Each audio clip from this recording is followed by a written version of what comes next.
दोस्तों, इस वीडियो में हम आपको एक ऐसे देश के बारे में बताएंगे जहां काफ़ी तादाद में मुसलमान तो रहते हैं, लेकिन इस देश में मस्जिद एक भी नहीं है।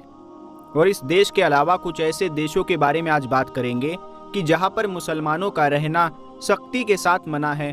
कुछ ऐसे देश जहां एक भी मुसलमान नहीं रह सकता हो। तो हो गए ना हैरान? तो दोस्तों चलिए हम आपको उस देश के बारे में बताते हैं जहां मुसलमान तो है लेकिन मस्जिद एक भी नहीं है। यानी इस देश में मुसलमानों को अच्छी खासी आबादी के बावजूद भी यहाँ एक भी मस्जिद नहीं है। और यहाँ पर इस्लामिक एजुकेशन पर भी रोक लगा दी गई है और आप अपने बच्चों को किसी भी तरह से वहाँ नहीं पढ़ा सकते। ना ही मदरसा खोलकर आप मदरसों में भेज सकते हैं और ना ही किसी दूसरी जगह पर भेजकर अपने बच्चों को पढ़ा सकते हैं। और सिर्फ यही नहीं बल्कि इसके अलावा भी बहुत सारी इस्लाम से जुड़ी चीज़ों पर इस देश में पूरी तरह से रोक लगा दी गई है। और तो और इस देश में इस्लाम को कोई धर्म ही नहीं माना जाता, यानी इसे आधिकारिक धर्म नहीं माना जाता। और दोस्तों ये देश कोई और नहीं बल्कि इस देश का नाम स्लोवाकिया है, जो कि यूरोप का पड़ोसी देश है। और साथ ही साथ ये भी जान ले कि यूरोप से मिला हुआ ये इकलौता ऐसा देश है जहां मुसलमान तो रहते हैं मगर मुसलमानों की एक भी मस्जिद नहीं है। अब आप में से बहुत सारे लोग ये सोच रहे होंगे कि जब यहाँ मस्जिद नहीं है, पढ़ाई का कोई जरिया नहीं है और इसके अलावा भी इस्लाम से जुड़ी और भी चीज़ों पर रोक लगा दी गई है, तो फिर यहाँ के मुसलमान किस तरह जीते हैं और उन्हें कैसा महसूस होता है, और स्लोवाकिया के मुसलमानों का इतिहास क्या है। और इसके अलावा दुनिया में 4 ऐसे कौन से देश हैं जहाँ पर मुसलमानों का रहना सख्त मना है, और अगर यहाँ कोई इस्लाम का प्रचार करते देखा जाए तो उसको कैसे कत्ल कर दिया जाता है। तो चलिए हम अपनी इस वीडियो के सारे सवालों के जवाब जानने की कोशिश करते हैं। तो मेरे दोस्तों, सबसे पहले तो आप लोग ये जान ले कि स्लोवाकिया के मुसलमानों की जड़ें सल्तनत उस्मानिया से जाकर मिल जाती है, द ग्रेट ओटोमन एम्पायर जिसे हम कहते हैं। आज भले ही स्लोवाकिया में मुसलमानों की आबादी सिर्फ 5 से 6 हजार ही होगी, मगर एक ज़माना था जब मुसलमान स्लोवाकिया में बहुत बड़ी तादाद में रहा करते थे। और ये वो ज़माना था कि यूरोप के एक बड़े इलाके के साथ साथ इस इलाके पर भी सल्तनत उस्मानिया का राज चलता था। यही वजह थी कि इस इलाके में रहने वाले ज़्यादातर मुसलमानों की नस्ल तुर्की से हुआ करती थी। मगर जैसे जैसे सल्तनत उस्मानिया कमज़ोर हुई और जैसे जैसे उसके हाथों से यूरोप के बहुत सारे इलाके निकलना शुरू हुए, तो इन इलाकों में रहने वाले मुसलमान भी अपनी जान बचाने के लिए उन इलाकों से निकलकर दूसरे इलाकों में जाकर बसने लगे। खास तौर से पूर्वी देशों में आने लगे या फिर तुर्की के आज के इलाके में आने लगे। इंटरेस्टिंग बात तो ये है कि सल्तनत उस्मानिया के ज़माने में स्लोवाकिया में 1, 2, 4, 5 ही नहीं बल्कि बहुत मस्जिदें हुआ करती थी। और ये मस्जिदें ऐसी थी जो अपने ज़माने की बहुत ही ज़्यादा खूबसूरत और आलीशान मानी जाती थी। मगर जैसे जैसे सल्तनत उस्मानिया के बाद यहाँ से मुसलमान दूसरे देशों में जाना शुरू हुए, तो वैसे वैसे ये मस्जिदें भी वीरान होने लगी। और आखिर एक वक्त ऐसा भी आया कि जब यहाँ की सरकार ने इस बात का दावा किया कि यहाँ मुसलमान कम और मस्जिदें ज़्यादा है, और इसी बात को लेकर यहाँ की सरकार ने एक एक मस्जिदों को गिराना शुरू कर दिया। और इसका नतीजा ये हुआ कि आज के हमारे इस ज़माने में पूरे स्लोवाकिया में एक भी मस्जिद नहीं है। हालांकि दोस्तों, स्लोवाकिया के मुसलमानों ने साल 2000 में एक मस्जिद बनाने की कोशिश भी की थी, जो कि वहाँ की एक कमेटी की तरफ से एक फैसला लिया गया था, जिसमें स्लोवाकिया की राजधानी यानी ब्राटिस्लावा में एक इस्लामिक सेंटर बनाने की मांग की गई थी। मगर उस शहर के एक नेता ने ही इस पर रोक लगाते हुए साफ तौर पर इनकार कर दिया और मस्जिद बनने नहीं दी।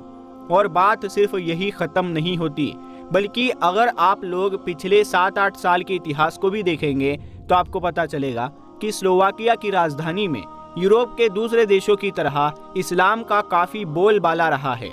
इसी के चलते वहाँ पर लगातार इस तरह के बहुत सारे कदम उठाए गए हैं और इस तरह के बहुत सारे कानून पास किए गए हैं कि जिसकी मदद से स्लोवाकिया में इस्लाम को फैलने से रोका जा सके। अब इस कानून को देख ले जो कि 2016 में पास करवाया गया। ये कानून ऐसा है दोस्तों कि अगर स्लोवाकिया में कोई भी धर्म चाहता है कि उसकी अपनी इबादत गाहें हो, उसके अपने धार्मिक स्कूल हो और वो अपने धार्मिक नेताओं को चुन सके और उनको फॉलो कर सके, तो ऐसा करने के लिए उस धर्म के लिए ज़रूरी है कि उस धर्म को उसके स्टेट यानी उसके राज्य की तरफ से ये अधिकार मिलना चाहिए कि उसके राज्य ने उसको अपना लिया है। अब अगर कोई ऐसा धर्म है जिसको उसके राज्य ने नहीं अपनाया है और उस धर्म को अपना अधिकार, अपना हक चाहिए, तो उसके लिए साल 2016 तक ये ज़रूरी था कि उस धर्म की आबादी लगभग 20,000 हो। अगर किसी धर्म के मानने वाले लोग 20,000 है तो उस धर्म को उसका हक देते हुए उसे अपना लिया जाता है। लेकिन 2016 में एक ऐसा बिल लाया गया कि जिसके बिना पर इस कानून को बदल दिया गया और जहां किसी धर्म को मानने वालों की आबादी 20,000 मांगी जाती थी, अब इसको बढ़ाकर 50,000 कर दी गई। मतलब ये कि अगर किसी धर्म को अपना हक, अपना अधिकार चाहिए तो अब उस धर्म की आबादी 50,000 होनी चाहिए, तभी उसको उसका राज्य अपनाएगा और उसका हक भी अदा करेगा। लेकिन जैसे ही इस कानून को स्लोवाकिया की सरकार ने बदला तो स्लोवाकिया के साथ साथ पूरे यूरोप में इस कानून को लेकर काफी चर्चाएं हुई थी। लोगों ने स्लोवाकिया की सरकार के इस फैसले पर काफी ऐतराज किया था और उसके ऊपर ये इल्जाम लगाया था कि स्लोवाकिया की सरकार वहाँ के मुसलमानों के साथ काफी भेदभाव कर रही है। और इस कानून से लोगों को ये साफ पता चल गया कि ये कानून में बदलाव मुसलमानों को ही निशाना बनाने के लिए किया गया था। और हैरान करने वाली बात तो ये है कि इस कानून को पास करने के कुछ वक्त के बाद ही वहाँ के प्रधानमंत्री की तरफ से भी एक बयान दिया गया था, जिसमें उन्होंने साफ तौर पर यह कहा था कि स्लोवाकिया में इस्लाम के लिए कोई जगह नहीं है। और दोस्तों, साल 2015 में जब देश परिवर्तन चल रहा था तो उस वक्त स्लोवाकिया ने लगभग 200 के करीब ईसाइयों को अपने देश में बुलाकर रहने की जगह दी थी। लेकिन वही स्लोवाकिया ने एक भी मुसलमान को अपने देश में आने नहीं दिया और साफ तौर पर मना कर दिया था। बाद में जब उसके इस एक तरफा भेदभाव वाले रवैये की चर्चा पूरी दुनिया में हुई थी तो स्लोवाकिया के इंटीरियर मिनिस्टर ने यह जवाब दिया था कि असल में ईसाइयों को तो हम अपने देश में जगह दे सकते हैं, मगर जब हमारे देश में कोई मस्जिद ही नहीं है तो हम मुसलमानों को कैसे जगह दे सकते हैं, और अगर दे भी दिया जाए तो वो यहाँ पर कैसे रह पाएंगे, कैसे जी पाएंगे जब उनके मजहब की कोई चीज़ यहाँ पर मौजूद ही नहीं होगी। हालांकि दोस्तों, इस बात में भी कुछ हद तक सच्चाई है कि स्लोवाकिया में ये सारा मैटर सिर्फ और सिर्फ पॉलिटिक्स में ही नजर आता है, वरना अगर आप लोग मैदान में उतर कर देखेंगे तो आपको कहानी कुछ और ही नजर आएगी। अलग अलग वक्तों पर जब वहाँ के मुसलमानों से पूछा जाता है तो वो बताते हैं कि वो स्लोवाकिया में दूसरे स्लोवाकियन लोगों की तरह ही अच्छी जिंदगी गुजारते हैं और हर तरह की जगह पर जाकर काम कर सकते हैं और हर तरह के बिजनेस भी कर सकते हैं। और स्लोवाकिया के जो आम लोग हैं उनके बीच में शायद ही उन लोगों को कभी भेदभाव का सामना करना पड़ता है। यानी दोस्तों, इस्लाम को लेकर और मुसलमानों को लेकर स्लोवाकिया की ज्यादातर आम लोगों का नजरिया वहाँ के राजनीतिक लोगों से बिल्कुल अलग है। वैसे तो इस दुनिया में 57 से ज्यादा इस्लामिक देश मौजूद हैं, लेकिन क्या आप जानते हैं कि इस दुनिया में कुछ ऐसे भी देश है जहां मुसलमानों का रहना मना है। इन देशों में मुसलमानों की आबादी 0 के बराबर है। ना तो कोई मस्जिद है और ना ही कोई मदरसा, बल्कि हालात तो ऐसे हैं कि कुछ देशों में इस्लाम को फैलाने पर सजाए मौत भी हो सकती है। दुनिया के बिना मुस्लिम आबादी वाले देशों की लिस्ट में पहला नाम वेटिकन सिटी का आता है। ये दुनिया का अकेला ऐसा देश है जहां पर एक भी मुसलमान मौजूद नहीं है। इस देश की शुरुआत 1929 में इटली की राजधानी रोम के बीचों बीच की गई थी। इस देश में केवल ईसाई धर्म को मानने वाले लोग ही रह सकते हैं। आप ये जानकर शायद हैरान हो जाएंगे कि वेटिकन सिटी दुनिया का सबसे छोटा देश भी है। और जिस तरह मक्का शहर में गैर मुस्लिमों का जाना मना है, इसी तरह वेटिकन सिटी में मुसलमानों के जाने पर रोक लगा दी गई है।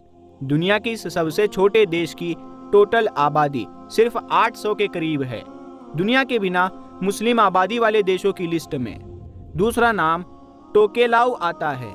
इस देश में भी एक मस्जिद और मदरसा मौजूद नहीं है और यहाँ पर भी मुसलमानों की आबादी 0 के करीब है। इस देश को दुनिया की सबसे छोटी इकोनॉमी वाला देश भी कहा जाता है। टोकेलाऊ देश एक छोटे से टापू पर बसा हुआ है और यहाँ की टोटल आबादी 1500 के करीब है। और वेटिकन सिटी के जैसा ही इस देश में भी मुसलमानों के रहने और बसने पर पूरी तरह से रोक लगा दी गई है।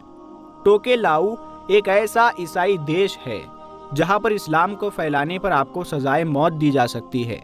दुनिया के बिना मुस्लिम आबादी वाले देशों की लिस्ट पर तीसरा नाम नॉर्थ कोरिया का आता है। ये दुनिया के उन चुने हुए देशों में से है जहां पर मंदिर, मस्जिद और गिरजाघर तक के बनाने पर पूरी तरह से पाबंदी है।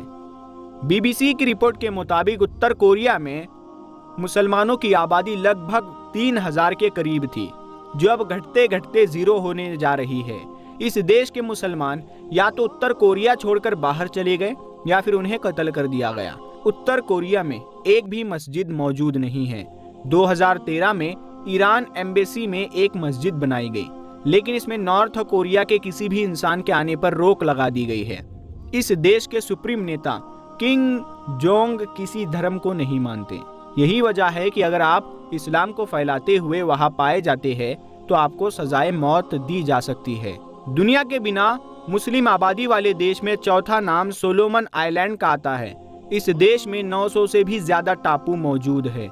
सोलोमन आइलैंड की आबादी लगभग 7 लाख है, लेकिन यहाँ पर मुसलमानों की टोटल आबादी 70 से भी कम है। इतिहास लिखने वालों के हिसाब से 1995 में मुसलमानों की एक जमात ने इस्लाम कबूल करवाया था। आज इस देश में खुलेआम इस्लाम को फैलाए जाने पर पूरी तरह से रोक लगा दी गई है। सोलोमन आइलैंड में सिर्फ एक छोटी सी मस्जिद है जिसे गिराने के लिए मुहिम चलाई जाती है। खबरों के मुताबिक इस देश के ज्यादातर मुसलमान इस टापू को छोड़कर दूसरे देशों में बस चुके हैं। इन सब के अलावा इस्टोनिया, ग्रीनलैंड, मोनाको जैसे कई देशों में भी ऐसा ही है, जहां मुसलमानों की आबादी 0 के बराबर है। मुसलमान आज भी इन देशों में अपनी मजहबी पहचान के लिए जंग लड़ रहे हैं। गुजरे दिनों कतर, तुर्की और सऊदी अरब के दबाव में आकर इन देशों में भी मस्जिदों के बनाने पर बात की जा रही है। उम्मीद है कि आने वाले दिनों में इन देशों में भी अजान की सदाएं गूंजती नजर आएगी। क्या आप मानते हैं कि सभी मुस्लिम देशों को एकजुट होकर इन देशों में इस्लाम को फैलाने का काम करना चाहिए? अगर हाँ, तो नीचे कमेंट में अपनी राय जरूर दें। अगर आप मुसलमान की एकता पर यकीन रखते हैं तो इस वीडियो को लाइक और शेयर जरूर करें। और वीडियो को देखने के लिए आपका बहुत बहुत शुक्रिया। हम मिलते हैं अगली वीडियो में, तब तक के लिए अपना ख्याल रखिए। अस्सलाम वालेकुम।